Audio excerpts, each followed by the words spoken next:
Welcome to the Veterinary Project podcast, episode 067. Welcome to the show created by vets featuring absolutely no pets. This is the Veterinary Project podcast, hosted by Dr. Michael Bugg and Dr. Jonathan Leicht. Our resident veterinarians have swapped out their stethoscopes in favor of microphones to bring you the Veterinary Project podcast, a show focused on real conversations, aimed to connect this amazing profession full of remarkable people. Through the sharing of collective stories and wisdom, and connecting over the many unique challenges we face, we invite you to join our community of veterinary professionals leading intentional lives. And now, here are the hosts of the Veterinary Project podcast, Dr. Michael Bugg and Dr. Jonathan Leicht. Welcome back to the Veterinary Project podcast. Dr. Michael Bugg, Dr. Jonathan Leicht. We've been down this road before. Welcome back. Dr. Bugg, how are you doing this morning? Pretty well, Jonathan. We got Riley's home from daycare sick with just a mild cough. It's more of a precautionary thing, but we may get interrupted. Who knows? We have a very active 2-year-old running around. Isn't that fun time? So she's running around, she's got a lot of action, and you get to record a podcast. Yeah, that's how it goes. Those are the curveballs. You got your day scheduled, and then a 2-year-old can really blow that apart. Oh, yeah, and she's not listening to anything. It's very hard to reason with her. Is there any reasoning with her yet? Is that possible? Oh, no. Well, no, I don't think so. But you can distract, right? Like You can just suggest new ideas that are amazing to her because it's like, oh, let's do that. Nice. And get her going on a different route really quickly. Squirrel. Oh, yeah. Kind of like you and me still. Completely.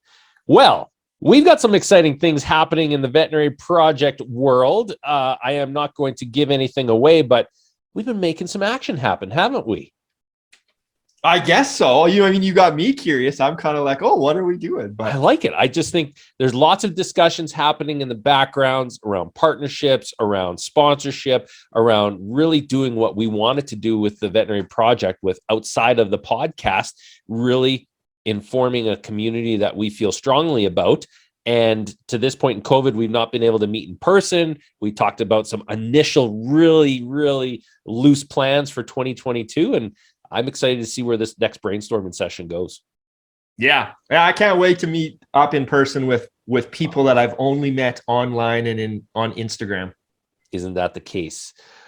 Well, for today's podcast, at Mike's interest over the last couple of weeks, he's like, Jonathan, we need to get another operational podcast going and talk a little bit more about clinic operations. So this week's episode is all around the Christmas schedule. And I think that's a great topic. And when Mike brought it up, this is something that can cause a lot of consternation in your own clinic. And it is also something that varies so widely between clinics as to how they handle Christmas schedules. Isn't that true? Yeah, absolutely. And there's heightened emotions around it, as opposed to just, the July, like Canada Day or Independence Day, like summer stats. Christmas just seems the dial is turned up a little bit more. That's correct. So in classic fashion as well, too, by the time this podcast comes out, we're already well into the Christmas season. Yeah, if you haven't planned it by the time you hear this podcast, you're screwed. We probably should have been a little more on the ball, but this will serve you well for December of 2022. Excellent. And it's so true.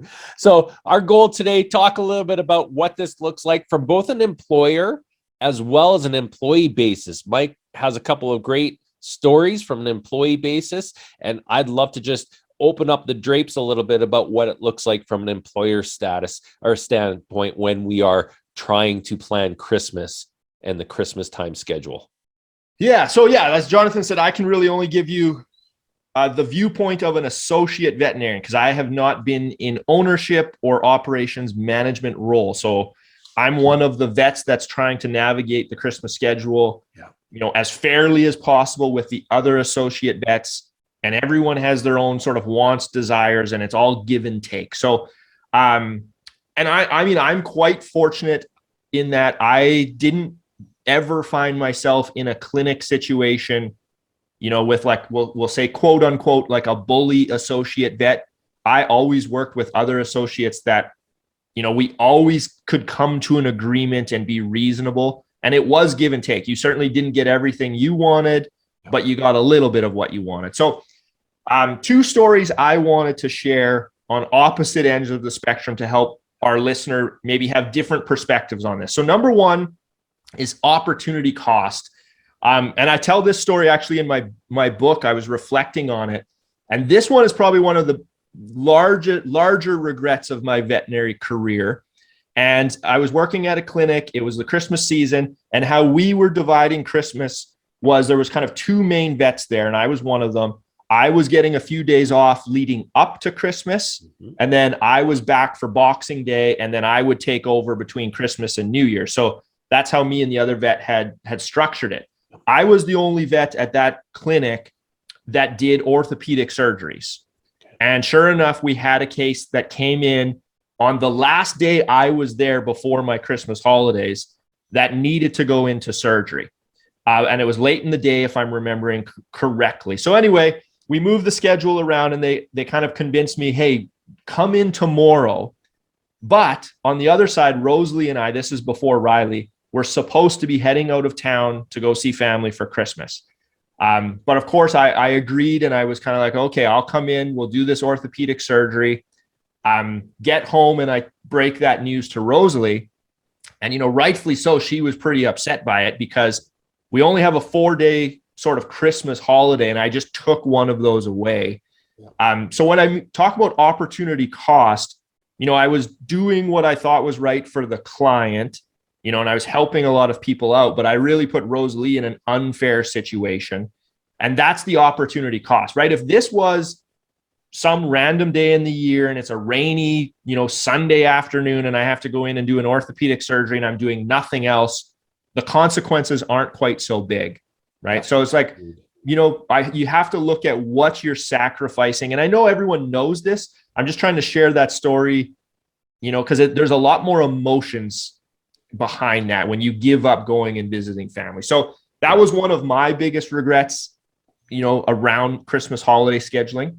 I'll let you chime in if you have anything you want to add on that. No, I think that's a great, and it kind of comes into some of that employer setup for the Christmas schedule to try and minimize the chance of those events happening. And the first is, in terms of timing, you guys, between the two of you, had set up your schedule, correct? And the basis of who's going to take what. One of my comments in terms of Christmas scheduling is to understand from an employer basis that you're not going to have all hands on deck. We know that more employees are going to tend to take additional time off, as they're apt to do and able to do around the Christmas season. Block it out. Just assume that you're not going to be on full power. And once some of those cases come in, we have to have a little more patience directed towards our clients, but then our clients back to us. We're not going to be as quick on the ball. We're not going to be as efficient for getting them in. And there are some times where, in the examples of this orthopedic case, depending on where your clinic is, you're going to have to refer them. And that's unfortunate. From an employer base, I want to keep as many of those clinic cases in as possible. It's revenue. It's your client. You want to, in your hospital where they know you, trust you, are loyal. That's sometimes not possible. And by blocking ahead of time, we're discussing this last month at Bridgeland, you give your employees a little bit of a sense of relief. A big breath. Excellent. The employer understands that it's going to be more of a skeleton crew, especially in that week between Christmas and New Year's. I don't have to feel stressed as much about what's going to be coming through the door and the expectations from my employer that I need to see it all, because that leads to exactly what you described, opportunity cost issues. So that'd be the first point. Nice. Yeah. Yep. I like how it wraps together. Yeah. The second one I would follow up before you go into your second story, which is really great, is I'm used to more of a larger clinic size, but now with Mosaic, we've got everything in between one doctor to 5. So you're never going to make everybody happy. I think that's one of the number one rules of leadership and in time and as an employer in the veterinary space is there is rarely the time where you're going to be able to meet everybody's needs, especially at a time of Christmas when, again, depending on the individual, there's some individuals that could care less about Christmas. They want to work all they can. Kudos to them. And there's other individuals that want to work as least amount as possible during that time. Understanding from an employer base right off the start, do not have the expectation to make everybody happy. And when you try and do that, you make no one happy. Yeah. And I think I guess we'll introduce, like, there's almost maybe 3 relationships at play, so using my example, there was the vet and another vet. So different sort of shifts of staff. Yes. But then there's also the business, right? And I know it's easy for us, like the business isn't emotional, but the business still has to survive, right? Like, one of our good friends in the vet space always talks about the business. The business has a seat at the table. Like in his case, it's like a family business, like around the dinner table. Because if you don't take care of it and it's not there for you, then none of us are employed. And it's easy to lose sight of that. And this isn't me trying to be like, profits are everything. That's not what I'm saying. What I'm saying is, like, but you can't kill the golden goose. I'll give you the perfect example of that this year. This year, Christmas and New Year's both fall on Saturdays, which means that you're going to have to make up those dates as an employer. We all know this, on different times. And so we had multiple discussions do we have those on the same week, i.e. on the 27th, which is the Monday after Boxing Day? And then do we close the Friday in advance of New Year's? Then that only allows you 3 days with your clients in a busy time between Christmas and New Year's. Well, we can't do that. And then we had some clinics that said, well, can we close between Christmas and New Year's? To the business at the table comment, we can't do that either, because then you have almost 7 days, if not 8, because of the stat holiday this year falling where it does, where you don't have any client service. Well, your clients are going to go elsewhere. You don't have time for that. Yeah. And it's important to, realize that, like, we're dealing with living things, which is obvious, but it's not like, say, we're a bookkeeping service where we can take a week off and we'll just do your books next week and they'll be waiting for us. That's no problem. Right? That's correct. When you say you can't have 7 days completely closed, because a lot can happen with certain cases in 7 days. Well, that's correct. And especially in this day and age where we're both in a shortage and we're booking out, already right now, we're booking out into that January time period. Well, you're closed 7 days. It's just not possible. So there is some of that piece that has to be, I really like how you describe that. The business has to also be at the table. Yeah. Yeah. And one last thing I'll say on the not keeping everyone happy. One thing me and the other associate vets would often do is, sort of draft out comparable holidays. So July long is comparable to August long. So you can have one of them, but you can't have both. Right? Christmas is comparable to Thanksgiving. You can have one, but you can't have both. And then next year we'll switch, right? If I had Christmas this year, I'll have Thanksgiving next year, and vice versa. And did you have that in all of your different clinics that you worked at? I would think most of them. So my first clinic, we were fortunate in that there was like 6 or 7 vets. So the rotation, was way more spread out. Like, you're only hitting Christmas every once in a while. But the other clinics I worked at were smaller number of veterinarians, where it was more of that, like, okay, you're going to be either working Christmas or New Year's, right? Like, which one do we want? And then the same, like, at least we're up here in Saskatoon, like, summer is very coveted. So, July long and August long are important weekends because there's just not many long, hot summer weekends. Yep. So we would always try to divide those up. Like, you just can't have both and the other person gets none. Yeah. Excellent. And I think you bring up a great point here in terms of your experience with that changing of years or changing of holidays. And we were describing this in the pre-recording. I see a number of different ways that employers go about this, both consciously and unconsciously, depending on who's in the clinic. The first is exactly as you described, which I think is the best way, is communication around changing of years and changing of dates. And there's sometimes that you're going to win on those dates and sometimes that you're not. I also see the other version of seniority, where the longer you're at that practice, the better chance you're going to have at the better coveted vacations. I'm not a fan of that at all, because I think it really breeds resentment over time. And in my view, that's not a culture that you want to grow. And it's an inevitability, because the new people in just feel shat on. It's not good. The third is first to the post. Who gets in their time off request first? This is the easiest non-conscious way of dealing with holidays, which again, I don't like either. Oh, get your vacation request in July for Christmas and you're looked after. And there's people that will do that and then screw everybody else on the team. And as management, I've seen this. If the managers are putting their head in the sand, like, nope, they got their time off request in first, they win. And every year it's the same thing. Again, resentment builds, people go elsewhere. And in this time of veterinary shortage, I don't recommend that at all, but I see it. And then the lastly is communication. The way you've described it, Mike, let's sit down at the table, talk about this starting in September, understand where we are in terms of the number of stat holidays that are available so we can best set it up. And there's where somebody in your organization has to understand what stat holiday pay actually looks like, so that when the vets, the support team are walking through it, everybody feels as balanced as possible. And feels is a strong word. Feels compared to reality can sometimes be two different things. Yeah.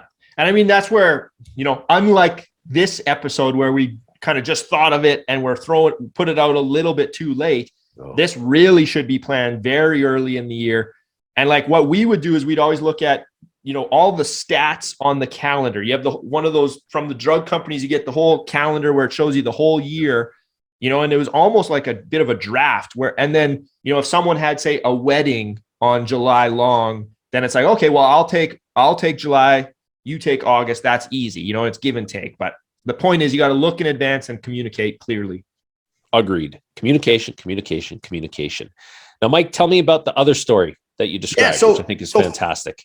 Flipping it on its head, or sort of different perspective, because in some ways, working the Christmas holidays was always pretty awesome because everyone is in a better mood. I noticed that when I would work Saturdays as well. Like, people are coming in with their coffee, they're more relaxed, they're not squeezing the vet appointment in on their half-hour break from work that they said, I got to run my dog to the vet, and they're stressed. On Saturdays, they're relaxed. Same as the Christmas holiday. I mean, obviously emergencies are still stressful, but they're just in a bit of a better mood. And so it reminded me of Cal Tire. So Cal Tire, a tire store, nothing to do with veterinary medicine. But anytime I have tire problems, a nail in my tire, a flat tire, last minute, I go to Cal Tire, and they always treat me so well and deal with it quickly. Lots of times they don't even charge, something where it's oh, it was just a nail. We pulled it out. We fixed it. You're on your way. What that does is anytime I need to buy new tires, I don't even think about going anywhere else. I just go straight there. They sell me new tires and away we go. So we are bonded, right? And that it's the same thing in veterinary medicine. When you see a client, over the holidays, the client knows, they know that you would rather be home with your family, right? Everyone would rather be home with their family, but they're a bit stressed about, maybe it's even just an ear infection, but it's happening on Christmas Eve. And they're like, man, I really want it taken care of before Christmas. And they come in, you take care of that. Even if they don't say it, they notice it and they're grateful. And I've always found it to be quite a bonding experience. It's I think in Home Alone, they say, good deeds count double, over the holidays. And it's it seems to be true in veterinary medicine as well. Love it, Mike. Couldn't add anything more to it. And you can see your face lighten up when you're talking about those bonding events. And it is so true. It's a fun time of the year. Looking forward to it. We're just getting all of our goodies ready for our decorations and set up for it. And Christmas is fun. And Christmas is a great way, just as you've described, to really create loyalty when done well. So from a standpoint of operations, I hope we've helped individuals out today in trying to understand from both the employee as well as the employer perspective Again, this varies depending on where you're from, what that looks like. We didn't even get into the religious and the background on that part. We'll leave that for a different discussion. Well, that's like, I mean, in my opinion, this discussion has nothing to do with religion, because you can insert any holiday you want in this discussion, right? To a degree. I just think this period of Christmas, New Year's, and around, as we talked about at the start, there's a heightened sense of awareness. There's a heightened sense of stress, so to say, if it is not looked after correctly. Nice. Yep. Excellent. Well, everyone, have a great rest of your day. Hope you enjoyed joining us for the Veterinary Project podcast. Go check out our website. Changes coming in the new year with the Veterinary Project. Take care. Thank you for listening to the Veterinary Project podcast. As a recap, on behalf of our hosts, the Veterinary Project podcast will be releasing new episodes weekly, so be sure to tune in as we bring you more conversations aimed at helping you enjoy a life well lived. If you enjoyed what you heard on the show and you want to stay in the know, please like, love, and or subscribe to the podcast on the listening platform of your choosing, as we're available on all the usual suspects. If you know of others that may benefit from these conversations, we'd love it if you please share the show with them, as this will help us grow our community to reach more and more veterinary professionals. Speaking of which, if you are a veterinary professional and would like to get connected with more like-minded individuals who are joining us on this journey, please send an email to the veterinaryprojectpodcast@gmail.com, and we'll invite you to be a part of our private Facebook group. General feedback, requests for information, or perhaps requests to be a guest on the show can also be sent to the Veterinary Project Podcast @gmail.com. Dr. Michael Bugg and Dr. Jonathan Leicht, thank you for listening to the show, and we'll catch you again next week for another episode of the Veterinary Project Podcast. Bye for now.